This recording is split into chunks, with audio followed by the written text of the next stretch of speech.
Continuando con nuestro estudio en el Evangelio según San Juan, llegamos hoy al capítulo 2. Pero antes de entrar de lleno en este capítulo 2, creemos que sería conveniente que hiciéramos un breve repaso de lo que aprendimos en el capítulo 1. El primer capítulo de este Evangelio de Juan fue un capítulo algo extenso, algo largo. Así es que sería apropiado que hiciéramos un repaso aquí. En primer lugar, dividimos el capítulo 1 en dos secciones principales. Primero, el prólogo al Evangelio de Juan, el cual trata de la encarnación de Jesucristo y comprende los versículos 1 al 18. Encontramos allí tres grandes bloques de construcción en el prólogo, y los otros versículos son como el cemento que los une. En cada bloque hay tres grandes declaraciones. El primer bloque es el Verbo, es Dios, lo cual constituye la identificación. Y tenemos allí las tres declaraciones. El segundo bloque es el Verbo fue hecho carne, lo cual constituye la explicación junto con sus tres declaraciones. Y el tercer bloque es el Verbo dio a conocer a Dios, lo cual es la declaración junto con sus tres declaraciones. En el resto del capítulo 1, desde el versículo 19 hasta el versículo 51, tenemos la introducción al Evangelio de San Juan. En esta sección hay cuatro testimonios importantes. En primer lugar, tenemos el testimonio de Juan el Bautista.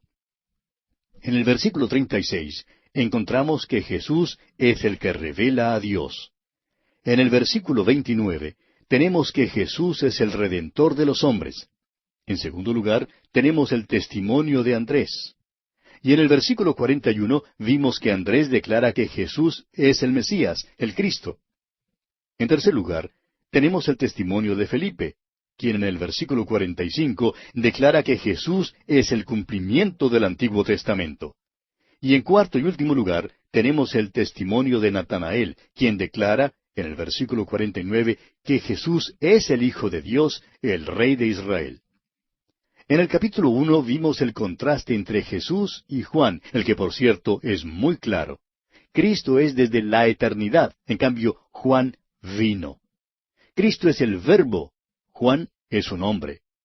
Cristo es Dios mismo, Juan fue enviado por Dios. Cristo es la luz, Juan testificó de la luz. Cristo es el objeto de nuestra confianza, Juan es el agente que señala a Cristo. Y esto pues constituye el contenido del capítulo 1 del Evangelio según San Juan. Y ahora sí pasamos al capítulo 2. En este capítulo 2 encontramos el milagro en la boda de Caná, el primer milagro del Señor Jesucristo. Llegamos ahora a un incidente muy importante en el ministerio de Jesús. Ocurre cuando fue convidado a la boda de Caná. Pues allí fue donde hizo su primer milagro. Leemos en el versículo 11 que este principio de señales hizo Jesús. Esto entonces es la respuesta a quienes enseñan que cuando el Señor Jesús era niñito, cuando vivía allá en Egipto, jugaba con los otros muchachitos que formaban unos pichones de barro, y que cuando el niño Jesús los tocaba, pues que aquellos pichones se iban volando. Es una bella historia, pero no está basada en la realidad, amigo oyente. Esta frase, este principio de señales, aclara de una vez por todas que Jesús no hizo milagros por allá en Egipto. Este es su primer milagro. Ahora note usted que una vez más, Juan relaciona este evento con el tiempo y con el espacio. Comienza diciendo, al tercer día. Nuestro Señor, pues, sale ahora en su ministerio. Leamos, pues, los primeros dos versículos de este segundo capítulo del Evangelio según San Juan. Al tercer día se hicieron unas bodas en Caná de Galilea, y estaba allí la madre de Jesús. Y fueron también invitados a las bodas Jesús y sus discípulos. Como ya hemos dicho, muchos creen que el motivo de que María, la madre de Jesús, estuviese allí, era que ella era pariente de los que se casaban, o por lo menos de una de las familias. Creemos que esta es mayormente una suposición, pero bien puede que sea verdad. El Señor Jesús y sus discípulos también fueron convidados. Y como ya lo dijimos también, veremos aquí que Jesús hará su primer milagro. Usted recordará que el primer gran milagro de Moisés, o sea, la primera de las 10 plagas, fue la de convertir las aguas del río Nilo en sangre. Aquí en este capítulo 2 de San Juan, Jesús cambiará el agua en vino. Se cree que esta referencia al tercer día significa que esto ocurrió tarde en febrero o temprano en marzo del año 27 después de Jesucristo. Lo verdaderamente interesante es que Juan da con mucho cuidado los lugares geográficos. En el último capítulo estuvimos en Bethsaida y ahora nos encontramos en Caná de Galilea. Luego, más adelante, veremos que Jesús irá hasta Capernaum, según dice el versículo 12, y de allí a Jerusalén, según el versículo 13. De modo que Juan nos da aquí muchos datos geográficos. Juan dice que la madre de Jesús estuvo allí. Ahora no sabemos por qué, pero Juan nunca la llama por su nombre María en su Evangelio. Bueno, ella viene a Jesús con una petición bastante extraña. Fíjese usted lo que le dice a Jesús aquí en el versículo 3. Y faltando el vino, la madre de Jesús le dijo, no tienen vino. Aquí surge una pregunta en cuanto al vino. Hace algún tiempo, alguien que participa y concuerda con la teología liberal, escribió un artículo en el cual llamaba a Jesús contrabandista de licores. ¡Qué sacrilegio! En el tiempo de Jesús, el vino era parte integral, parte principal de la dieta. Sin embargo, la borrachera era condenada categóricamente. También es cierto que usaban vino en las ceremonias levíticas. Era la libación. Pero nunca hubo idea de borrachera relacionada con esta ofrenda. Una boda es una ocasión religiosa, y estas eran personas que creían en el Antiguo Testamento. Y usted puede notar que no hubo ninguna borrachera en esta boda. Ahora, la boda es una descripción de otra boda que viene. El Señor Jesucristo comenzó su ministerio en la tierra en unas bodas, y lo terminará en cuanto a la iglesia con la celebración de sus bodas con ella. En la cena de las bodas del Cordero, la iglesia le será presentada como novia. Este, pues, es el primer milagro que hizo Jesús. El primer milagro público de Moisés fue el de convertir las aguas del Nilo en sangre. El primer milagro de Cristo fue el de cambiar el agua en vino.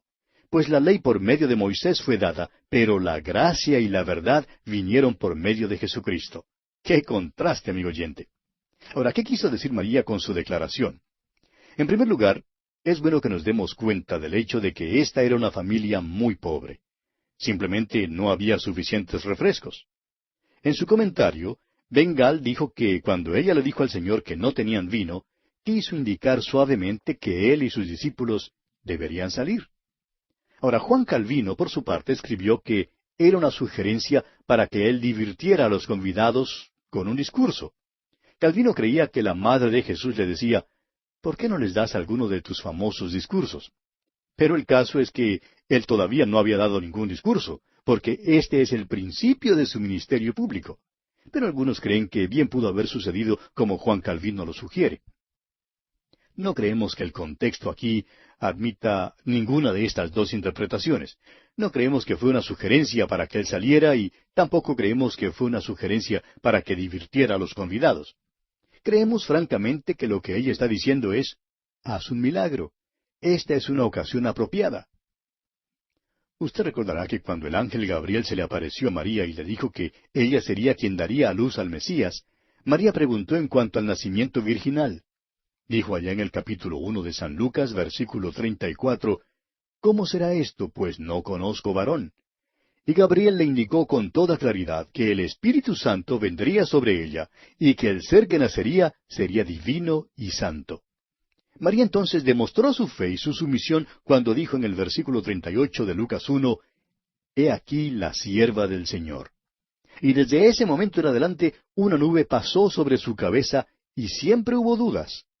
Los hombres realmente le hacen preguntas en cuanto a Jesús, y creemos que ella realmente dice, aquí tienes tu oportunidad de hacer un milagro y demostrar que yo tenía razón cuando dije que tú tuviste un nacimiento virginal y que tú eres el que he declarado que eres.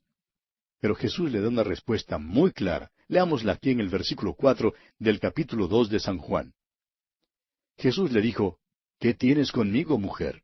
Aún no ha venido mi hora. Él estaba diciendo, esta no es la ocasión. Yo te vindicaré, pero aquí no. Cuando Jesús colgaba en la cruz y su madre se paró debajo de aquella cruz, usted recordará que él la miró y le dijo allá en el capítulo 19 de Juan, versículo 26, Mujer, he ahí tu hijo. Su hora vino entonces. Fue su hora cuando él murió, porque en 3 días resucitaría de los muertos. Creemos que cuando los discípulos se reunieron en el aposento alto, después de la resurrección y ascensión de Jesucristo, le fue entonces posible a María mirar a su alrededor y decirle a cada uno de sus discípulos, ¿no les dije que Él era el Hijo de Dios? El apóstol Pablo dice, escribiendo a los Romanos capítulo 1, versículo 4, que fue declarado Hijo de Dios con poder, según el Espíritu de Santidad, por la resurrección de entre los muertos. De modo que aquí ella le está pidiendo a Jesús que haga algo que demuestre quién es y que le vindique a ella. Entonces, Él le dice que hará exactamente eso, pero que la hora todavía no había llegado. Ahora, esa hora sí llegó. Su resurrección comprobó quién es. Y no olvide usted, amigo oyente, que la resurrección también comprueba el nacimiento virginal de Cristo. Somos propensos a considerar el nacimiento virginal solamente durante el tiempo de la Navidad y como un hecho aislado. Pero esto tiene íntima relación con su resurrección, amigo oyente, porque comprobó que Jesucristo era quien dijo que era. Leamos ahora el versículo 5 de este capítulo 2 del Evangelio según San Juan. Su madre dijo a los que le servían, haced todo lo que os dijere. ¡Qué consejo tan bueno, amigo oyente! Sería un buen texto para un sermón en el Día de la Madre. Haced todo lo que os dijere. El título del mensaje sería El consejo de una madre. Es un buen consejo.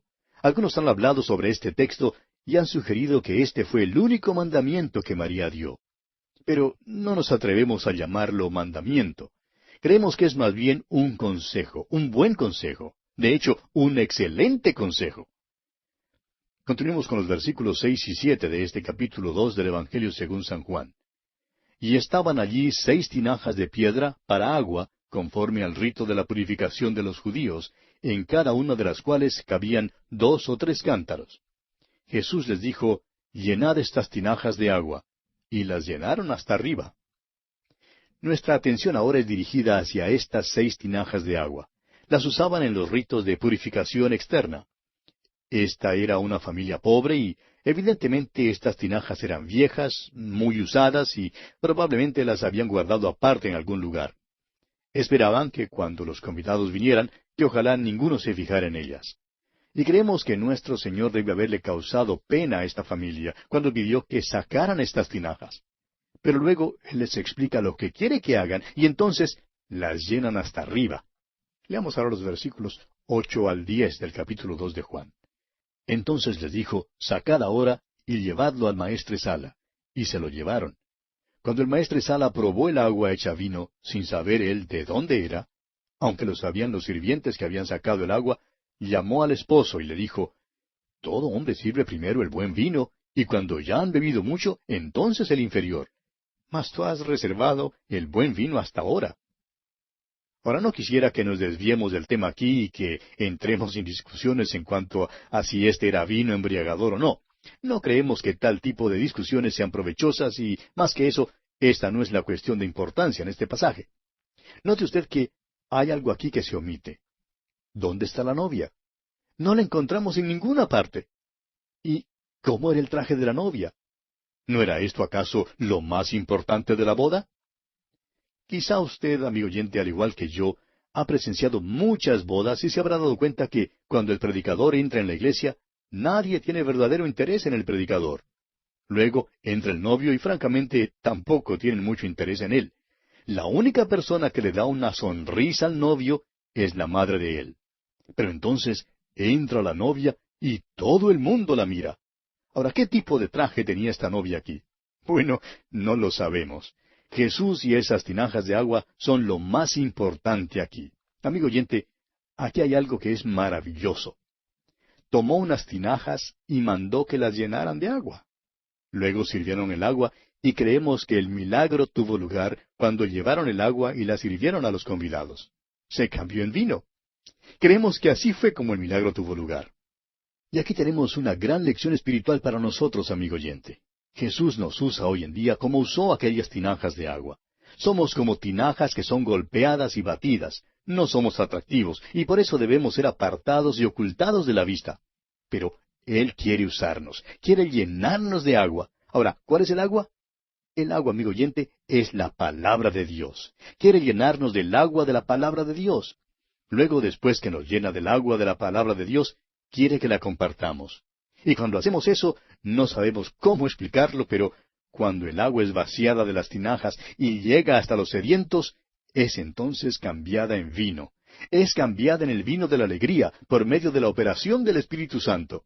Se nos manda allá en la carta a los Efesios capítulo 5, versículo 18, no os embriaguéis con vino en lo cual hay disolución, antes bien, sed llenos del Espíritu.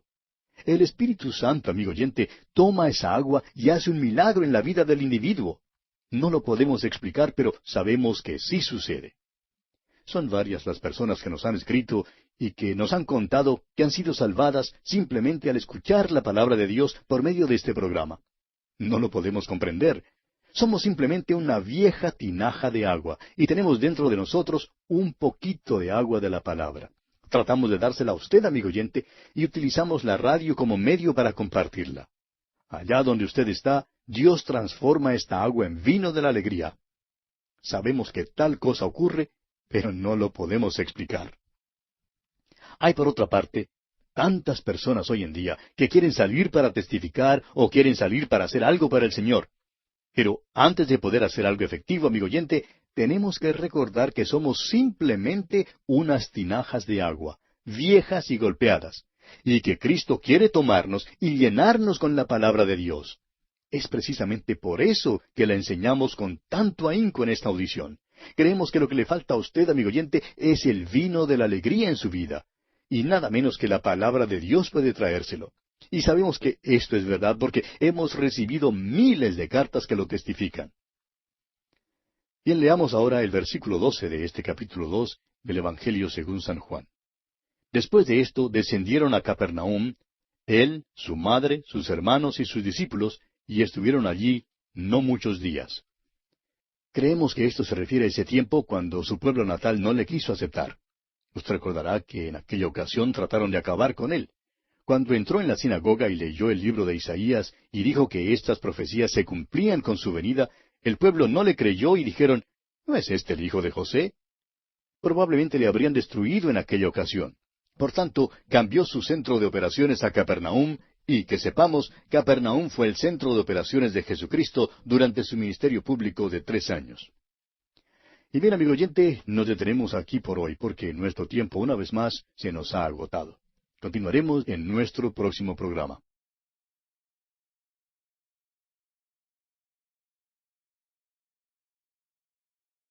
Continuamos hoy nuestro estudio en el capítulo 2 del Evangelio según San Juan. Y llegamos ahora al relato sobre la primera ocasión en que Jesús purifica el templo. Leamos el versículo 13 de este capítulo 2 de Juan.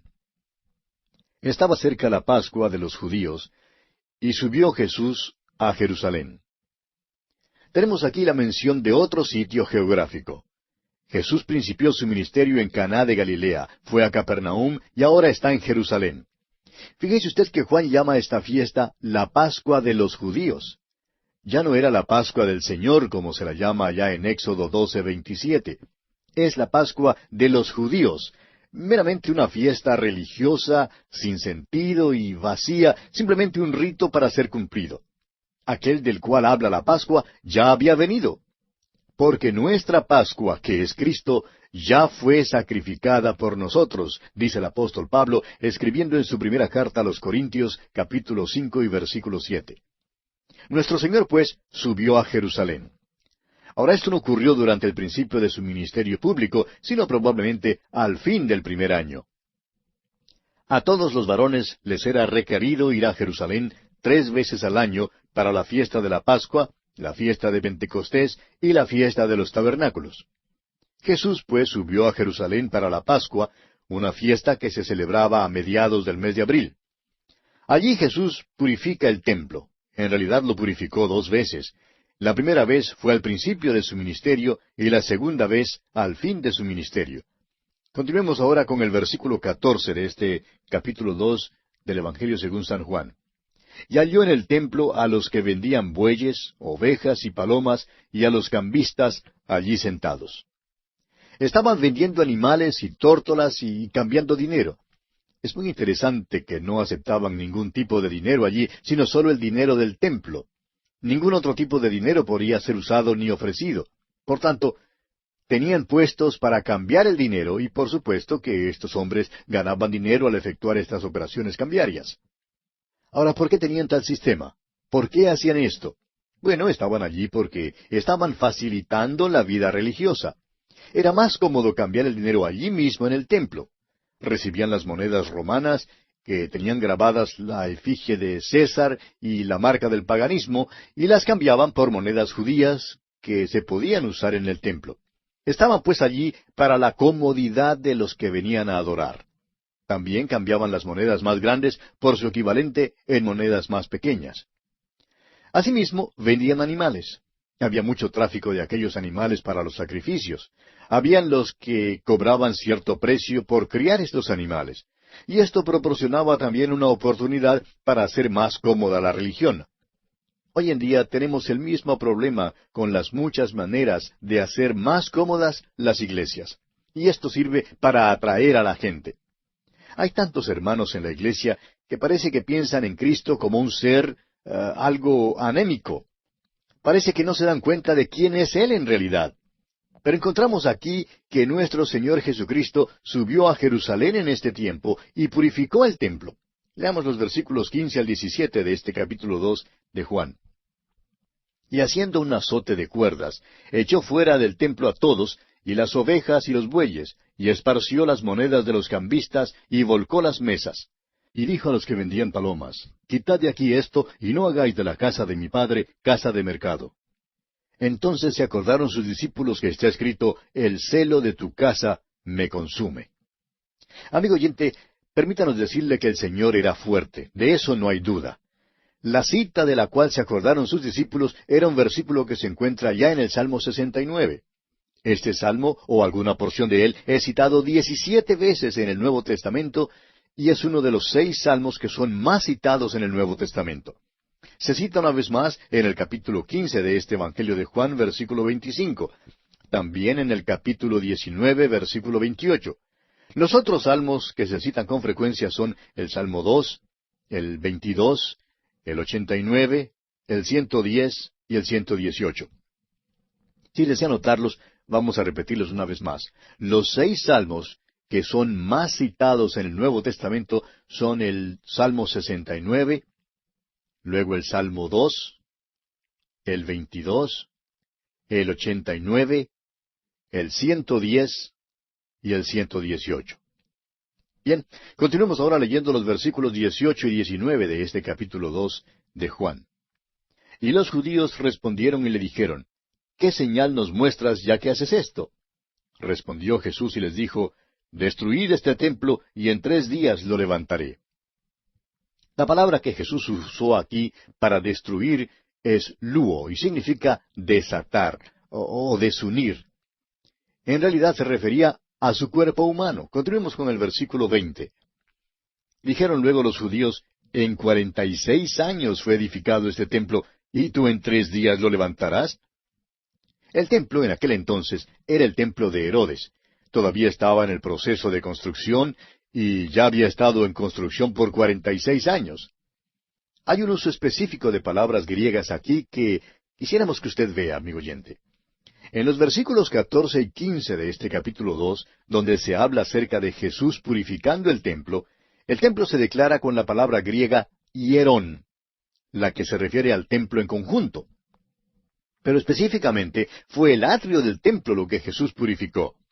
La palabra que Jesús usa aquí en el versículo 19 y que los judíos repiten en el versículo 20 es naos, y se refiere al santuario interior del templo. Esta palabra también puede usarse con referencia al cuerpo, como la utiliza el apóstol Pablo en su primera carta a los Corintios, capítulo 6, versículo 19, cuando dice que el lugar santo hoy en día no es un templo hecho de manos, sino que nuestro cuerpo es el templo, o sea, el naos del Espíritu Santo. Los judíos le preguntaron al Señor si en realidad quería decir que destruiría este templo. Pero claro que nuestro Señor quiso decir el templo de su cuerpo. Ahora el versículo 21 aclara este concepto. Dice allí, mas él hablaba del templo de su cuerpo. Jesús dijo que si destruían este templo, él lo levantaría. Ahora la palabra que usó era egeiro, la cual Juan usa 5 veces en su Evangelio. Su verdadero sentido es despertar, y cada vez que se usa, la palabra se refiere a la resurrección. El apóstol Pablo usó la misma palabra en su sermón en Antioquía de Pisidia, y allí la usó 4 veces. Se refiere a la resurrección de Cristo y también a la resurrección de los creyentes. Es usada también en el capítulo 13 de los Hechos, versículo 30, donde dice, «Mas Dios le levantó de los muertos». Esta palabra encierra en su significado la acción de despertar, o sea, el despertar de la muerte. Cuando Lázaro fue levantado de los muertos, allá en el capítulo 11 de este Evangelio de Juan, versículo 43, Jesús clamó a gran voz, «Lázaro, ven fuera». También es el mismo pensamiento, pero no es la misma palabra, que nuestro Señor le habló a la hija de Jairo, uno de los principales de la sinagoga. A esta niña le dijo, «Despiértate, ovejita».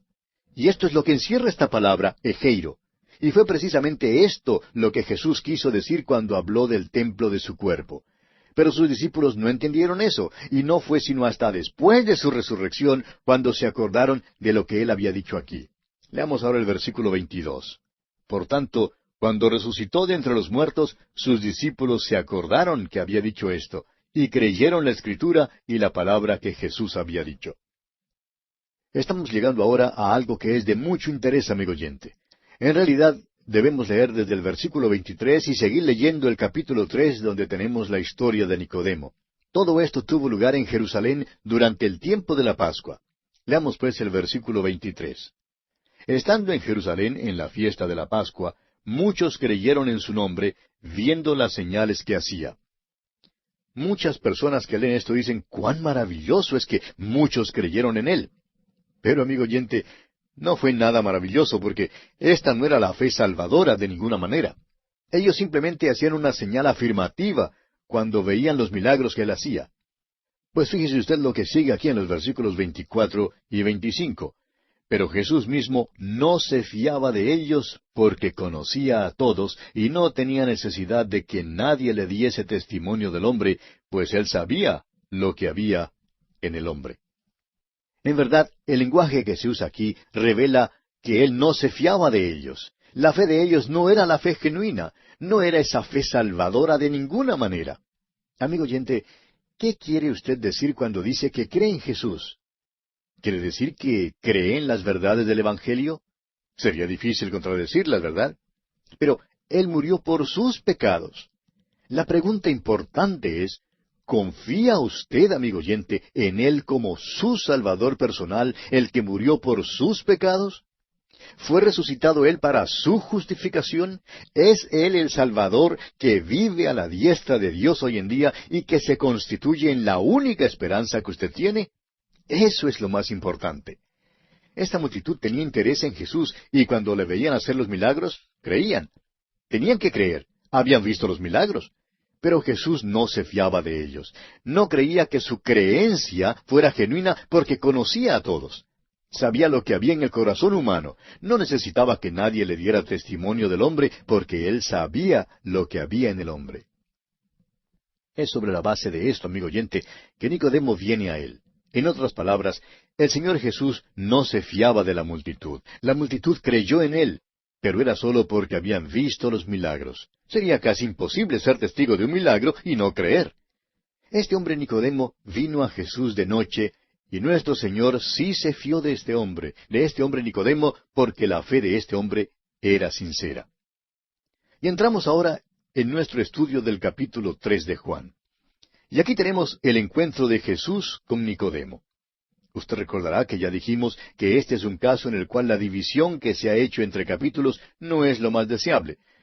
Por eso es que leeremos desde el versículo 24 del capítulo 2 sin pausa hasta el versículo 1 del capítulo 3. Escuche usted.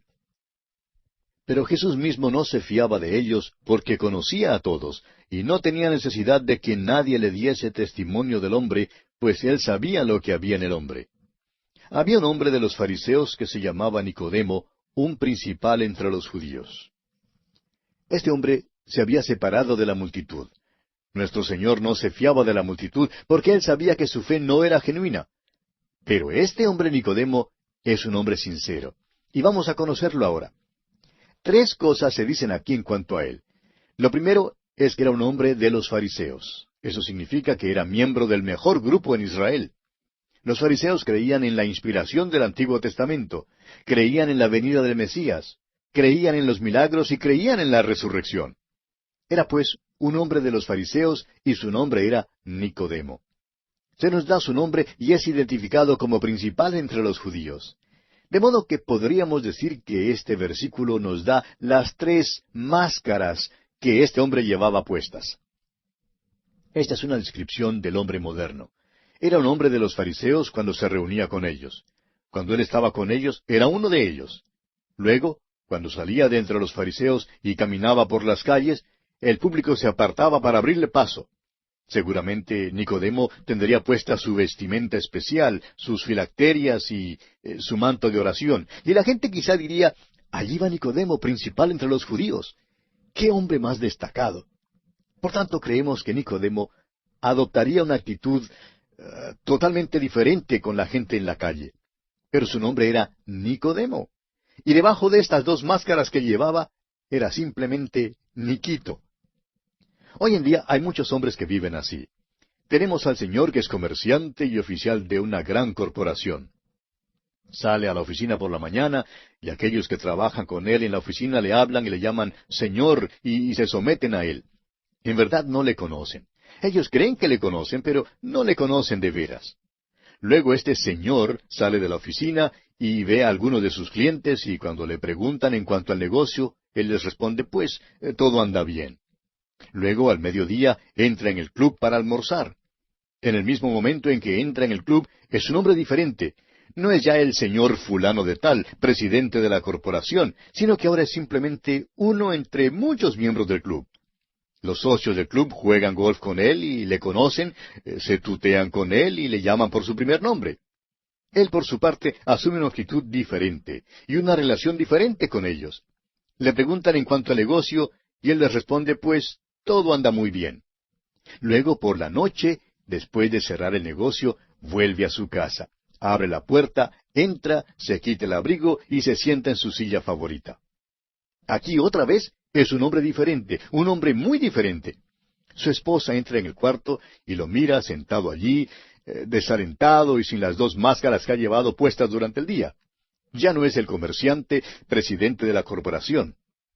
Tampoco es uno de los muchachos en el club. Ahora es simplemente Paco, o Pancho, o lo que fuera su nombre. Su esposa le pregunta, ¿qué te pasa? Y él contesta, el negocio anda mal. Pues bien, aquí tenemos revelado abiertamente y con sinceridad la identidad de esta persona. Continuemos ahora leyendo el versículo 2 de este capítulo 3 de Juan. Este vino a Jesús de noche y le dijo, Rabí, sabemos que has venido de Dios como maestro, porque nadie puede hacer estas señales que tú haces si no está Dios con él. Este hombre Nicodemo vino al Señor Jesús con la máscara puesta. Él dice, sabemos. Ahora, ¿a quién se refiere? Bueno, se refiere a los fariseos.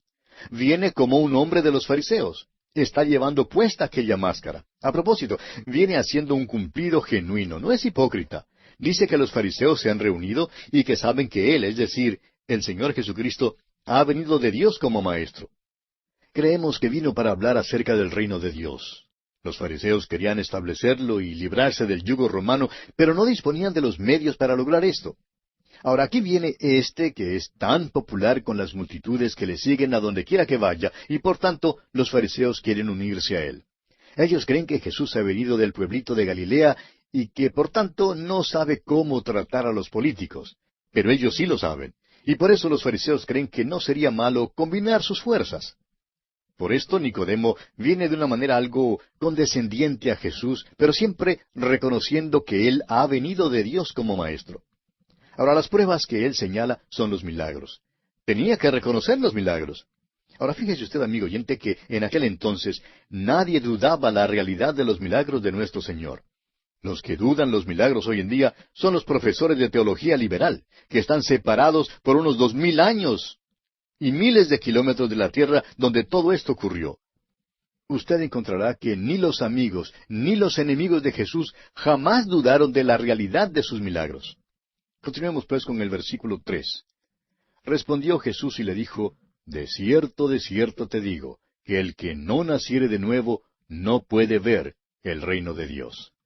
Esta es la razón por la cual creemos que Nicodemo vino para hablar acerca del reino de Dios. No vemos otra razón por la cual nuestro Señor se hubiera referido a ello. Nuestro Señor le interrumpe repentinamente y le dice, la cosa es que ni aun puedes ver el reino de Dios a menos que nazcas de nuevo. Ahora aquí tenemos a un hombre que es sumamente religioso y que es fariseo, y sin embargo, nuestro Señor le dice que no puede ver el reino de Dios a menos que nazca de nuevo. Esto, amigo oyente, es lo de importancia crucial. Pero bueno, tenemos que detenernos aquí porque nuestro tiempo ya se terminó. Continuaremos en nuestro próximo programa.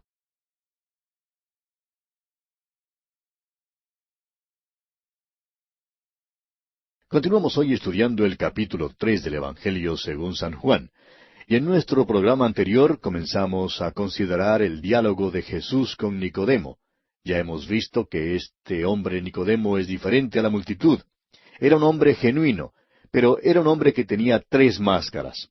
Era fariseo, era principal entre los judíos y era simplemente Niquito. Hizo un genuino cumplido a Jesús y nuestro Señor nunca le acusó de ser hipócrita.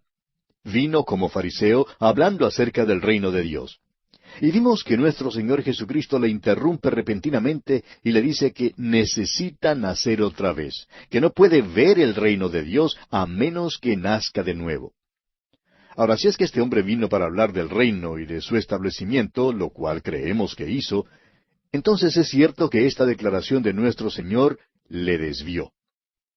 Ahora se quita la máscara de fariseo, aunque todavía es principal entre los judíos. Continuemos entonces leyendo el versículo 4 de este capítulo 3 del Evangelio según San Juan. Nicodemo le dijo, ¿cómo puede un hombre nacer siendo viejo? ¿Puede acaso entrar por segunda vez en el vientre de su madre y nacer? Jesús le dijo a Nicodemo que le era necesario nacer de nuevo. Realmente la palabra que él usó significa también nacer de lo alto. Pero parece que Nicodemo solo pudo pensar en términos físicos, pues quitándose su máscara condescendiente de fariseo, le pregunta a Jesús, bueno, ¿y cómo puede hacer esto? ¿Cómo puede uno que ya es adulto volver al vientre de su madre para entonces nacer de nuevo? Es que Jesucristo no estaba hablando en cuanto a un nacimiento físico, sino más bien de un nacimiento espiritual. El motivo de la confusión de Nicodemo era que aparentemente él no tenía ninguna capacidad espiritual para comprender lo que Jesús le estaba diciendo. Así es que Jesús trata de aclarar lo que decía. Leamos el versículo 5 ahora. Respondió Jesús, de cierto te digo, que el que no naciere de agua y del Espíritu, no puede entrar en el reino de Dios.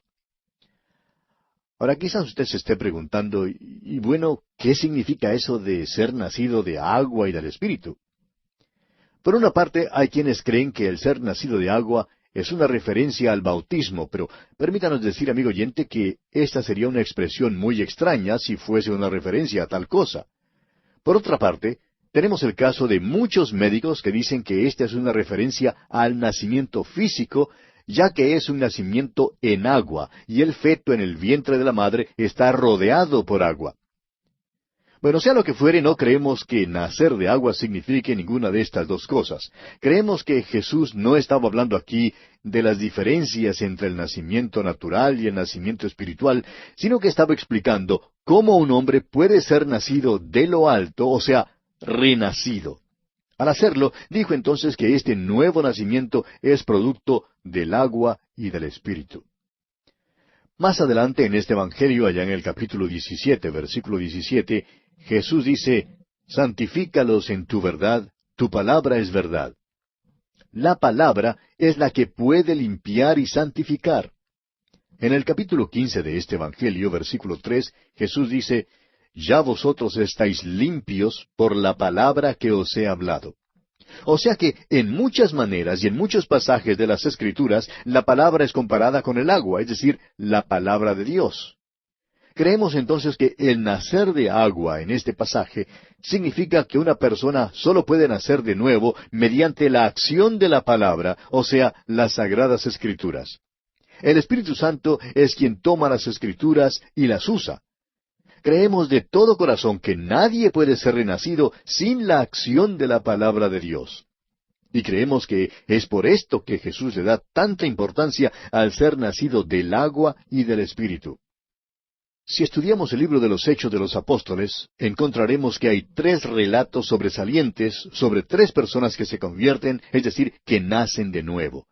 Y creemos que estos relatos nos han sido dados como ilustraciones. Primero tenemos la conversión del eunuco etíope, luego la conversión de Cornelio y entonces la conversión del apóstol Pablo. Estas tres personas son representantes de las tres familias de Noé.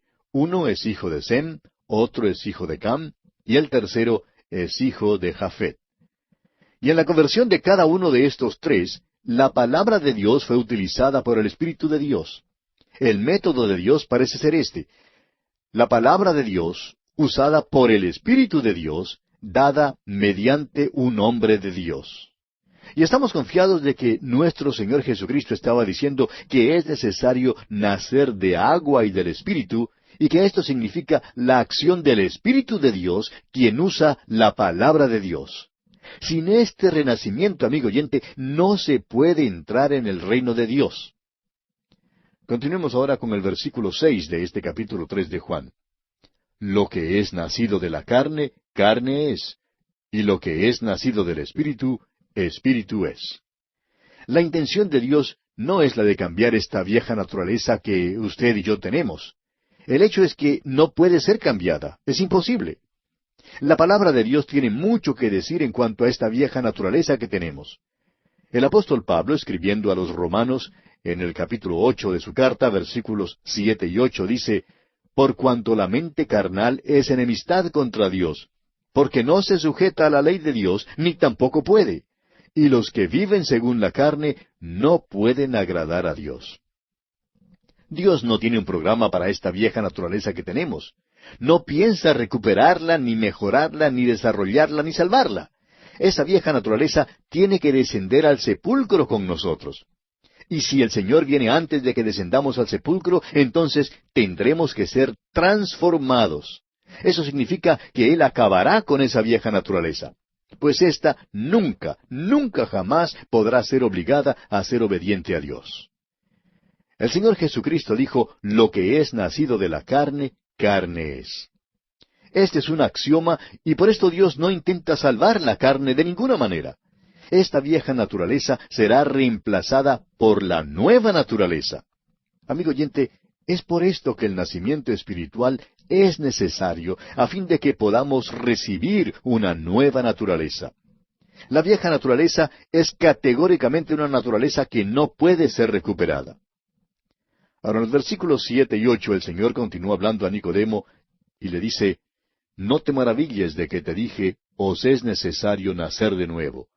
El viento sopla de donde quiere y oyes su sonido, mas ni sabes de dónde viene ni a dónde va. Así es todo aquel que es nacido del Espíritu.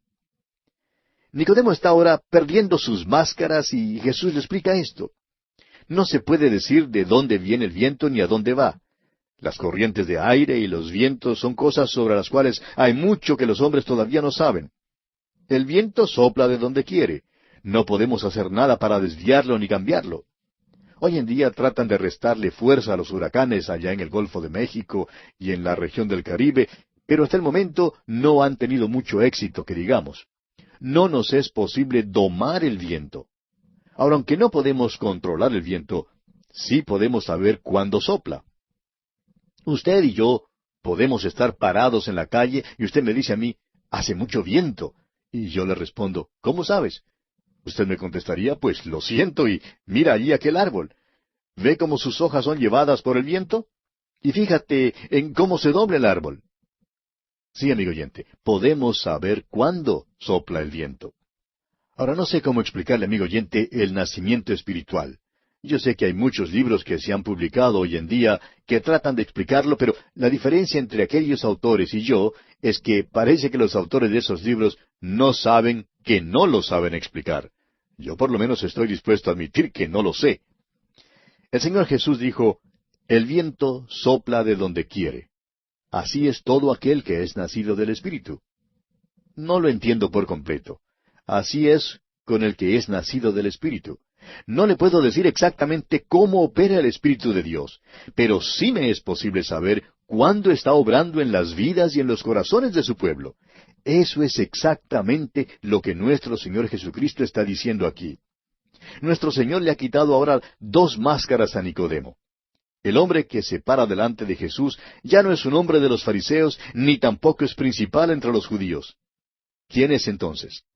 Vamos a ver lo que dice el versículo siguiente, el versículo 9 de este capítulo 3 de Juan. Respondió Nicodemo y le dijo, ¿cómo puede hacerse esto? Ahora se para allí simplemente Niquito. Se pregunta en cuanto a cómo estas cosas pueden ser, y veremos que nuestro Señor le habla muy claro. A propósito, a usted y a mí nos es posible ponernos las máscaras cuando estamos los unos con los otros, y hoy en día hay muchos que las llevan puestas. Cuando están con cierto grupo se portan de cierta manera. La máscara, amigo oyente, esconde cómo somos en verdad. Pero cuando venimos al Señor Jesús, tenemos que quitarnos todas estas máscaras. Jesús nos verá tal como somos en realidad y tratará a cada uno de nosotros de conformidad. Así trató a Nicodemo. Ahora el versículo 10 dice, respondió Jesús y le dijo, ¿eres tú maestro de Israel y no sabes esto? Nuestro Señor aquí hace uso de la sátira. Le está diciendo a Nicodemo que él creía que Nicodemo era principal entre los judíos, y sin embargo, ahora se estaba portando como si Jesús le estuviera diciendo algo que no podía ser verdad. Dice que si esto es verdad, Nicodemo debe de haberlo sabido. Y entonces Jesús le pregunta, ¿no sabes esto, Nicodemo? Continuemos con los versículos 11 hasta el 13 ahora de este capítulo 3 de Juan. De cierto te digo que lo que sabemos hablamos, y lo que hemos visto testificamos, y no recibís nuestro testimonio. Si os he dicho cosas terrenales y no creéis, ¿cómo creeréis si os dijere las celestiales? Nadie subió al cielo sino el que descendió del cielo, el Hijo del Hombre que está en el cielo. Jesús le dice a Nicodemo que él no había recibido su testimonio, ni aun lo que le había estado hablando ahora. Y después de esto, vemos que hay un gran movimiento que se presenta aquí en el Evangelio según San Juan. Usted recordará que en la introducción a nuestro estudio de este Evangelio dirigimos nuestra atención a lo que Jesús dijo allá en el capítulo 16 de este Evangelio de Juan, versículo 28, cuando dijo, «Salí del Padre y he venido al mundo. Otra vez dejo el mundo y voy al Padre». Y ahora dice, «Nadie subió al cielo sino el que descendió del cielo». Esa es la respuesta para quienes hoy en día creen que Elías y Enoc fueron al cielo cuando fueron traspuestos. No creemos que fueron al cielo porque hasta aquí el Señor Jesús dice que nadie subió al cielo, sino el que descendió del cielo, el Hijo del Hombre que está en el cielo. En otras palabras, dice que Él es el único que puede hablar en cuanto al cielo porque Él es el único que ha subido al cielo. Ahora es verdad que hay muchos que han ido al cielo después de Cristo, pero en el Antiguo Testamento, cuando un santo moría, es decir, uno de los hijos de Dios moría, iba a un lugar que se llamaba el paraíso o el seno de Abraham. Nuestro Señor lo llamó así en Lucas capítulo 16, versículo 22. No fue sino hasta después que Cristo murió y subió al cielo, y llevó cautiva la cautividad cuando llevó a aquellos que estaban allí a la presencia de Dios. Desde entonces, para el Hijo de Dios siempre ha sido verdad que estar ausentes del cuerpo es estar presentes al Señor, como lo declara el apóstol Pablo en su segunda carta a los Corintios, capítulo 5, versículo 8. ¡Qué cuadro tan glorioso tenemos aquí! Leamos ahora los versículos 14 y 15 de este capítulo 3 de Juan. Y como Moisés levantó la serpiente en el desierto, así es necesario que el Hijo del Hombre sea levantado, para que todo aquel que en él cree no se pierda, mas tenga vida eterna.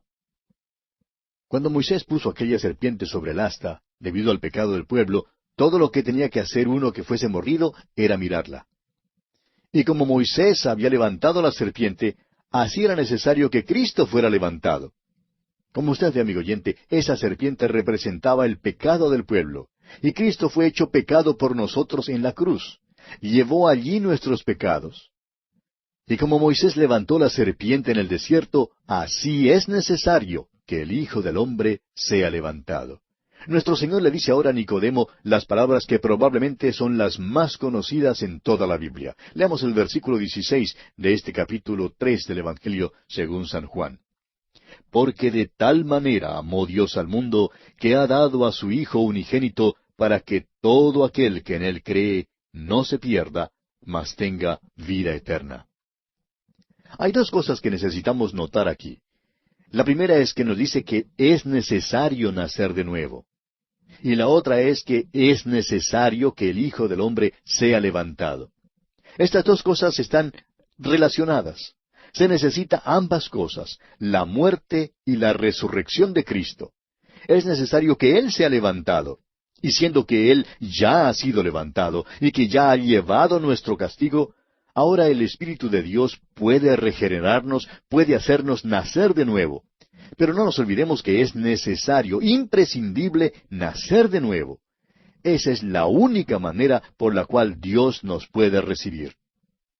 Ahora, el motivo de todo esto es que de tal manera amó Dios al mundo. Dios nunca salvó al mundo por medio de su amor. Esa es la gran equivocación del día. No dice aquí que el amor de Dios salvó al mundo, porque el amor de Dios de por sí nunca podría salvar al pecador. Dios, amigo oyente, no salva por amor, Dios salva por gracia. El apóstol Pablo, escribiendo a los Efesios, dice con toda claridad en el capítulo 2 de esa carta, versículos 8 y 9, porque por gracia sois salvos por medio de la fe, y esto no de vosotros, pues es don de Dios, no por obras, para que nadie se gloríe. Ahora, ¿cómo le salva Dios a usted? Dios le salva a usted, amigo oyente, por su gracia. Porque de tal manera amó Dios al mundo, que ha dado a su Hijo unigénito, para que todo aquel, y aquí usted, amigo oyente, puede poner el nombre suyo, y yo puedo poner el nombre mío también, para que todo aquel que en Él cree no se pierda, mas tenga vida eterna. Ahora fíjese usted que junto con la palabra cree está la pequeña preposición en. Significa creer en Cristo, es decir, confiar en Él como el único que llevó la pena del pecado. Esto es lo personal. Cada uno de nosotros individualmente necesita creer que Él murió en el lugar nuestro. Amigo oyente, es necesario que crea que Él murió por usted. Veamos ahora los versículos 17 y 18 de este capítulo 3 de Juan. Porque no envió Dios a su Hijo al mundo para condenar al mundo, sino para que el mundo sea salvo por él. El que en él cree no es condenado, pero el que no cree ya ha sido condenado porque no ha creído en el nombre del unigénito Hijo de Dios. Vemos aquí que cuando Jesús vino la primera vez, no vino como juez. Esto quedó bien aclarado en su conversación con aquel hombre en Lucas capítulo 12, que quiso que el Señor juzgara entre él y su hermano. Él le dijo en el versículo 14, «Hombre, ¿quién me ha puesto sobre vosotros como juez o partidor?» Jesucristo no vino como juez la primera vez, vino como Salvador. Pero la segunda vez, la próxima vez que venga, entonces sí vendrá como juez. Ahora dice que Dios no le envió al mundo para condenar al mundo, sino para que el mundo sea salvo por él. Y el que no cree ya ha sido condenado. Amigo oyente, si usted no cree, déjeme decirle que usted ya es condenado. ¿Por qué? Porque no ha creído en el nombre del unigénito Hijo de Dios. Aquel maravilloso nombre es Jesús. Su nombre es Jesús porque Él es el Salvador del mundo. Cualquiera que cree en aquel nombre ya no está bajo la condenación, bajo la pena de muerte eterna, sino que tiene vida eterna. Continuemos con los versículos 19 hasta el 21. Y esta es la condenación, que la luz vino al mundo, y los hombres amaron más las tinieblas que la luz, porque sus obras eran malas. Porque todo aquel que hace lo malo aborrece la luz, y no viene a la luz para que sus obras no sean reprendidas. Mas el que practica la verdad viene a la luz, para que sea manifiesto que sus obras son hechas en Dios. ¿Lo ve, amigo oyente, que este es el juicio del mundo?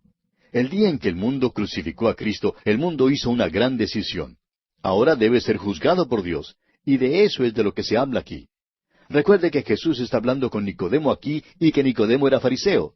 Los fariseos creían que cuando viniera el Mesías, vendría como juez. El Antiguo Testamento presenta dos aspectos de la venida del Mesías. Uno es su venida como Salvador, llegando para morir, para pagar la pena. El otro aspecto es su venida como juez, y la palabra aquí significa esto. Razonaban entonces los fariseos que el Mesías sería un juez cuando viniera, porque dice en el Salmo capítulo 2, versículo 9, que los quebrantarás con vara de hierro. Daniel habla de él como juez del mundo entero, en Daniel capítulo 7, versículos 13 y 14.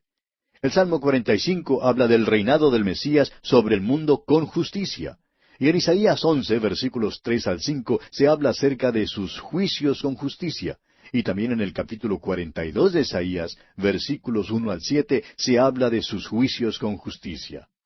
Amigo oyente, el Señor Jesús le está diciendo a Nicodemo con suma claridad que Dios no había enviado a su Hijo esta primera vez para juzgar al mundo, sino para que el mundo fuese salvo por él. La palabra que se traduce aquí por mundo es cosmos, y esto quiere decir que el propósito redentor de Dios abarca el mundo entero. No vino para condenar ni para juzgar al mundo, sino para salvarlo. En Cristo, amigo oyente, no hay ninguna condenación. Pero aquellos que no creen en Cristo ya están condenados. Es pues nuestra oración, amigo oyente, que allí donde usted se encuentra, en este mismo momento, abra las puertas de su corazón al Hijo de Dios, el Señor Jesucristo, y le permita constituirse en su Salvador personal. Hágalo ahora mismo y sea salvo por toda la eternidad.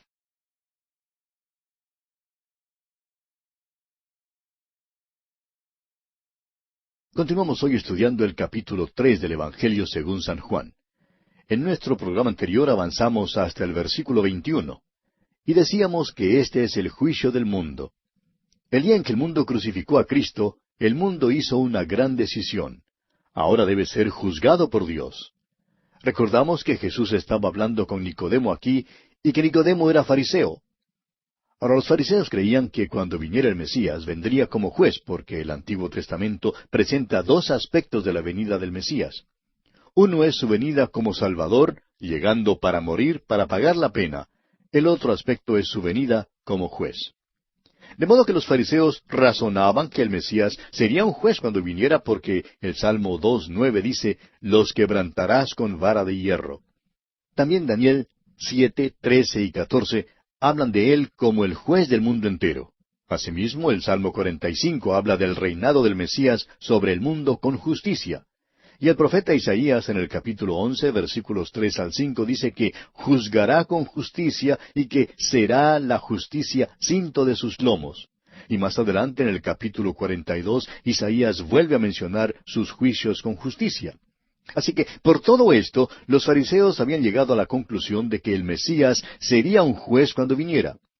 Pero el Señor Jesús le dice con suma claridad a Nicodemo que Dios no había enviado a su Hijo esta primera vez para juzgar al mundo, sino para que el mundo fuese salvo por él. Y la palabra que se traduce aquí por mundo es cosmos, lo que quiere decir que el propósito redentor de Dios abarca al mundo entero. No vino para condenar ni para juzgar al mundo, sino para salvarlo. En Cristo, entonces, no hay ninguna condenación, pero aquellos que no creen en Cristo ya están condenados. Hay muchos que piensan hoy en día que el mundo está en una etapa de prueba. Creen que Dios está sometiendo al mundo a un proceso judicial. Pero la realidad es que el mundo está perdido. Usted y yo estamos viviendo en un mundo perdido, amigo oyente, y no es necesario esperar hasta el juicio final para saber que el mundo está perdido. Su situación es como cuando usted le pregunta a un hombre en la cárcel si está o no está dispuesto a aceptar un indulto o perdón. Y así es el Evangelio hoy en día. El Evangelio no es decirle a un hombre que está siendo juzgado. Él ya está condenado. Él ya está en la cárcel esperando la muerte, la pena máxima. Pero el Evangelio le dice que hay una oferta de perdón. La pregunta de mayor importancia es entonces si aceptará o no ese perdón. ¡Cuán maravillosamente claro es esto, amigo oyente! El Evangelio es para salvar a los que ya están perdidos. La condenación o el juicio es que la luz ha venido al mundo, pero siendo que el hombre es pecador por naturaleza, sus obras son malas. La Biblia dice aquí que los hombres amaron más las tinieblas que la luz. El hombre que no ha nacido de nuevo es como las ratas, que siempre corren hacia el rinconcito más oscuro cuando se enciende la luz. Es natural que los hombres no quieran la luz, porque revela sus malas obras. Solo los que vienen a Cristo y solamente los que se vuelven a Él quieren la luz. Ahora, al comienzo de este programa dijimos que comenzaríamos nuestro estudio de hoy considerando a partir del versículo 22. Pero creemos que es necesario devolvernos un poco y leer una vez más los versículos 20 y 21 de este capítulo 3 de Juan. Porque todo aquel que hace lo malo aborrece la luz y no viene a la luz, para que sus obras no sean reprendidas. Mas el que practica la verdad viene a la luz, para que sea manifiesto que sus obras son hechas en Dios. Fíjese usted que en estos versículos nuestro Señor habla en cuanto a tantas cosas desde el punto de vista negativo. Dice, porque todo aquel que hace lo malo aborrece la luz y no viene a la luz, para que sus obras no sean reprendidas. Es mucho lo que se habla por allí en cuanto al poder del pensamiento positivo, pero amigo oyente, la verdad es que hay mucho poder también en el pensamiento negativo y en el hablar negativo. Escucha otra de las cosas negativas que el Señor Jesucristo dijo. Allá en el Evangelio según San Marcos, capítulo 2, versículo 17, leemos, No he venido a llamar a justos, sino a pecadores. En el mismo Evangelio de Marcos, capítulo 10, versículo 45, el Señor dijo, Porque el Hijo del Hombre no vino para ser servido, sino para servir y para dar su vida en rescate por muchos. Y en el versículo 17 de este capítulo 3 de Juan, Jesús dice, Porque no envió Dios a su Hijo al mundo para condenar al mundo. Pero Jesús añade aquí que todo aquel que hace lo malo aborrece la luz. En otras palabras, cualquiera que practique habitualmente lo que es malo, odia la luz. La luz y la verdad son lo mismo, mas el que practica la verdad viene a la luz. Dice el versículo 21 de Juan capítulo 3. Pero el error y las tinieblas siempre andan juntos, siempre presentan un contraste total ante la luz y la verdad. Y con esto termina este relato sobre la entrevista entre Jesús y Nicodemo. Tenemos ahora el testimonio de Juan el Bautista. Leamos los versículos 22 al 24 de este capítulo 3 de Juan. Después de esto vino Jesús con sus discípulos a la tierra de Judea y estuvo allí con ellos y bautizaba. Juan bautizaba también en Enón, junto a Salim, porque había allí muchas aguas, y venían y eran bautizados, porque Juan no había sido aún encarcelado. En esos días Juan todavía podía predicar que el reino de los cielos se ha acercado, pues fue después de la tentación del Señor que encarcelaron a Juan. Esto es lo que nos cuentan los otros evangelistas. Continuemos ahora con los versículos 25 y 26 de Juan capítulo 3. Entonces hubo discusión entre los discípulos de Juan y los judíos acerca de la purificación. Y vinieron a Juan y le dijeron, Rabí, mira que el que estaba contigo al otro lado del Jordán, de quien tú diste testimonio, bautiza, y todos vienen a él. Esta es una declaración muy interesante, amigo oyente. Nos imaginamos que los discípulos de Juan estaban algo celosos y envidiosos de la popularidad de Jesús. Le sugieren a Juan que ni aún debe de mencionar el nombre de Jesús. Y luego implican que fue un error haber dado testimonio de él, en primer lugar porque ahora todos se iban a Jesús. Pero notemos la reacción de Juan el Bautista. Él hace una declaración muy clara y demuestra que él no tiene nada de envidia en su corazón. Leamos los versículos siguientes, versículos 27 hasta el 30 de este capítulo 3 de Juan. Respondió Juan y dijo, No puede el hombre recibir nada si no le fuere dado del cielo. Vosotros mismos me sois testigos de que dije, Yo no soy el Cristo, sino que soy enviado delante de él. El que tiene la esposa es el esposo, mas el amigo del esposo, que está a su lado y le oye, se goza grandemente de la voz del esposo. Así pues, mi gozo está cumplido. Es necesario que él crezca, pero que yo mengüe. Uno no puede evadir la gran importancia de esto, estimado oyente. Juan el Bautista es el último de los profetas del Antiguo Testamento. La verdad es que él no pertenece a la era de la iglesia. Esto lo aclara con las palabras, el que tiene la esposa. Ahora, ¿quién es la esposa? La iglesia. El que tiene la esposa es el esposo, dice Juan. Entonces, ¿quién es Juan? Él es el amigo del esposo. Es verdad que Él estará presente en la cena de las bodas del Cordero, pero Él no forma parte de la iglesia. Es el último de los profetas del Antiguo Testamento y camina desde las páginas del Antiguo Testamento y llega hasta el Nuevo Testamento anunciando la venida del Mesías. Juan pues responde en el versículo 27, no puede el hombre recibir nada si no le fuere dado del cielo. Esta verdad se repite muchas veces en las Escrituras. El Señor Jesús mismo dijo allá en el capítulo 6 de este Evangelio de Juan, versículo 65, ninguno puede venir a mí si no le fuere dado del Padre. ¡Cuán grandes son estas declaraciones, amigo oyente! Y luego Juan dice que es necesario que Jesús crezca, pero que Él mengüe. Su ministerio ahora viene llegando a su fin. Leamos los versículos 31 al 36 de este capítulo 3 de Juan. El que de arriba viene es sobre todos. El que es de la tierra es terrenal y cosas terrenales habla. El que viene del cielo es sobre todos. Y lo que vio y oyó, esto testifica, y nadie recibe su testimonio. El que recibe su testimonio, éste atestigua que Dios es veraz. Porque el que Dios envió, las palabras de Dios habla, pues Dios no da el Espíritu por medida. El Padre ama al Hijo, y todas las cosas ha entregado en su mano. El que cree en el Hijo, tiene vida eterna, pero el que rehúsa creer en el Hijo, no verá la vida, sino que la ira de Dios está sobre él. Juan pone muy en claro que el Señor Jesucristo es superior, y da este maravilloso testimonio en cuanto al Señor Jesucristo. El que cree en el Hijo, tiene vida eterna. La tiene ahora mismo. Estimado oyente, esto no se puede expresar en forma más clara. Juan el Bautista predicó el Evangelio como usted bien lo puede ver. Proclamó que los hombres están perdidos sin Cristo, pero que pueden tener vida eterna por la fe en Cristo.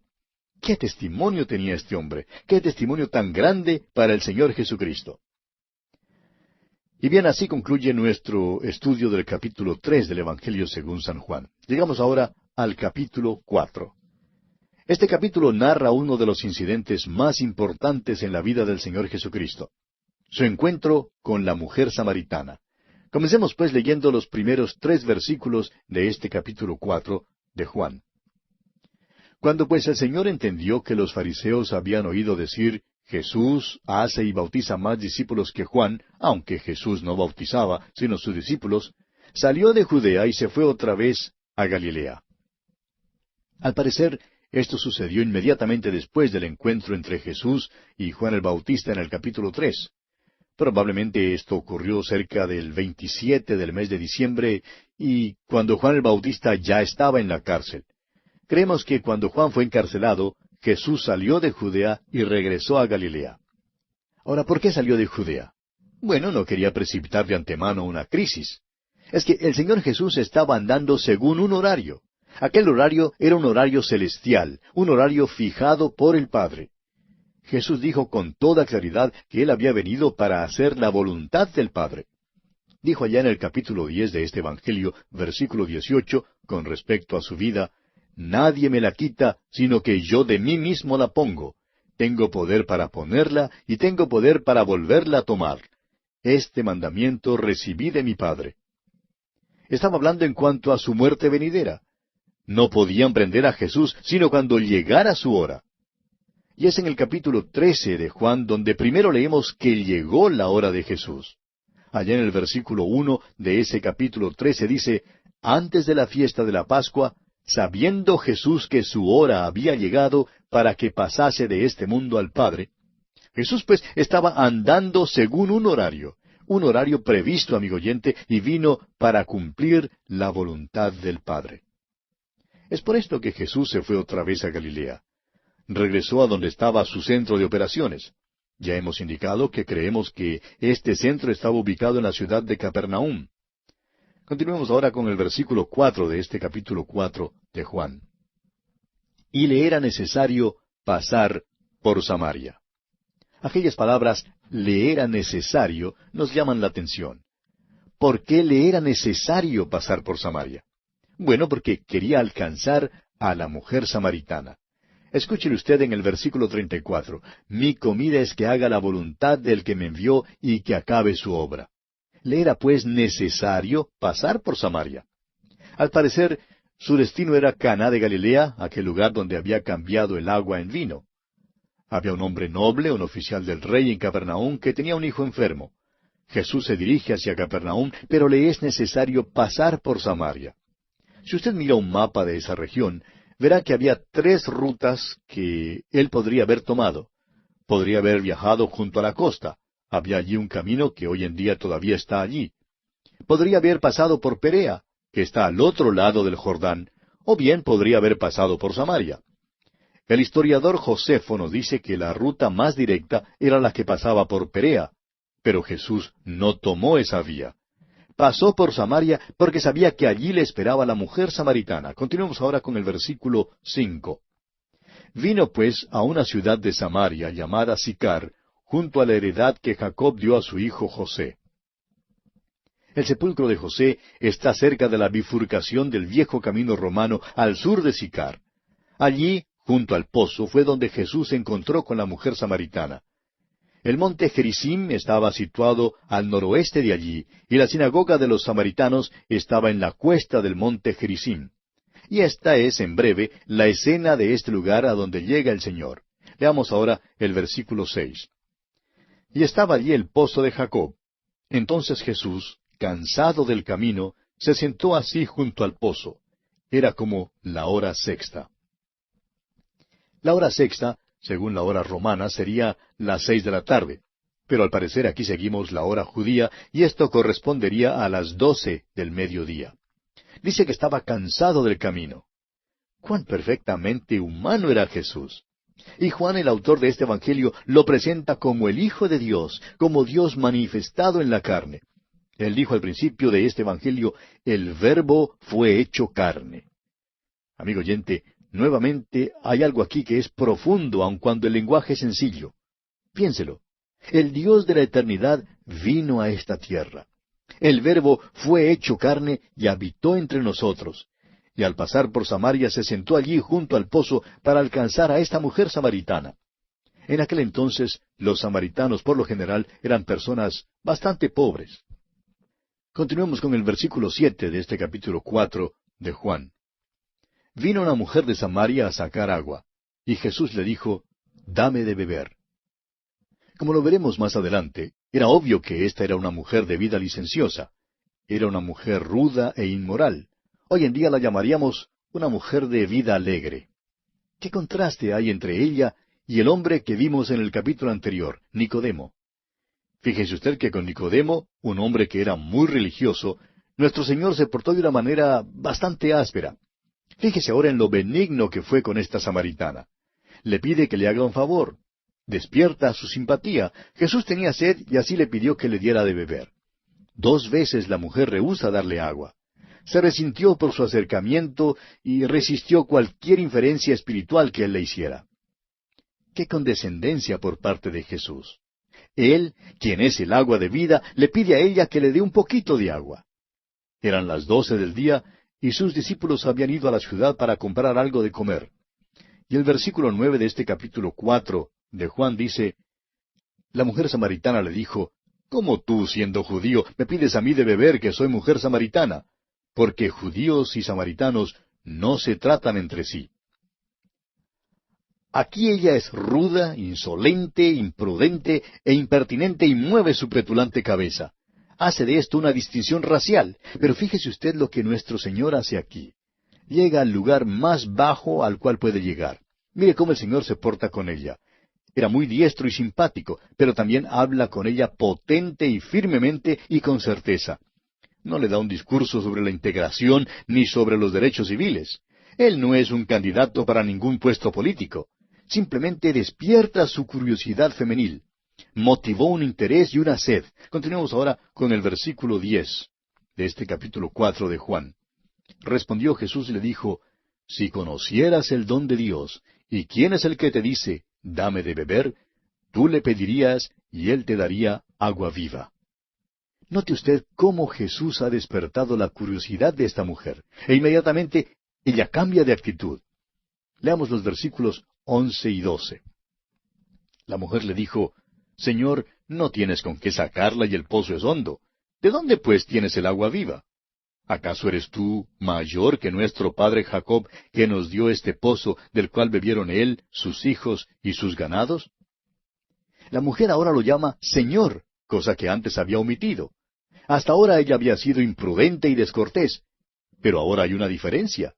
Sin embargo, notemos aquí que esta mujer todavía está pensando solo en lo físico, y por esto su mente no puede remontarse más allá del nivel del agua en el pozo. Note usted también que ella se identifica como descendiente de Jacob, quien fue quien cavó este pozo. Pero notemos lo que Jesús le responde aquí en los versículos 13 y 14 de este capítulo 4 de Juan. Respondió Jesús y le dijo, Cualquiera que bebiere de esta agua, volverá a tener sed. Mas el que bebiere del agua que yo le daré, no tendrá sed jamás, sino que el agua que yo le daré será en él una fuente de agua que salte para vida eterna. Jesús aclaró aquí que no estaba hablando en cuanto al agua del pozo de Jacob, solo la usa como contraste.